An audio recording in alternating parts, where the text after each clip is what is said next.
So he and I have been friends for maybe 10, 11 years now. And Spotship was his first angel investment and also his first board seat. I think he's turned down 400 board seats before Spotship. And I asked him afterwards, not during, I didn't want to risk messing it up. Why would you invest in us? And why would you take the time to sit on the board out of all these amazing companies that ask for you?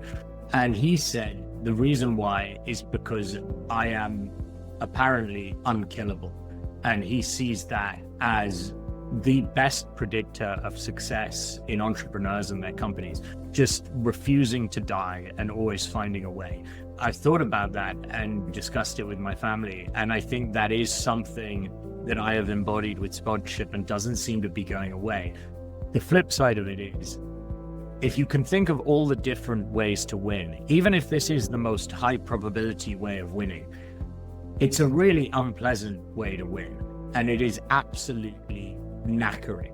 For people who are looking at winning that way, if there's anything they can do in their careers where they'd be happy and fulfilled without being an entrepreneur, I would say take it and be happy. For me, I don't think there's anything that could have fulfilled me except this. So I was forced into it. And it is, wow, what a life. The adrenaline, the freedom, the meaning, it is incredible. But I would say the amount of stress that I have felt over the last 4 years has been always just on the verge of being too much. I think I've got a lot of good ways to manage it. I think I'm absurdly stress resistant, but wow, it is a lot.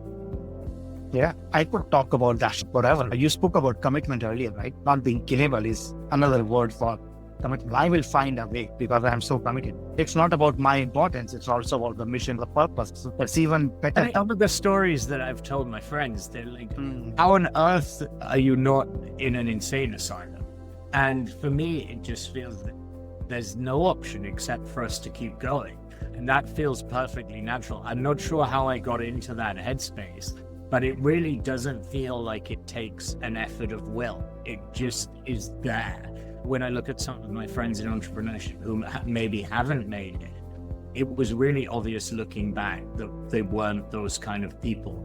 I think if VCs were able to pick those kind of people up front, they'd have a lot better returns. But I don't know if I would have forecast that I would be like this until I'd done a couple of years of that. I don't know if it's a predictable characteristic, which is one of the reasons that people love investing in second-time founders, because you can actually look, how were they the last time? Even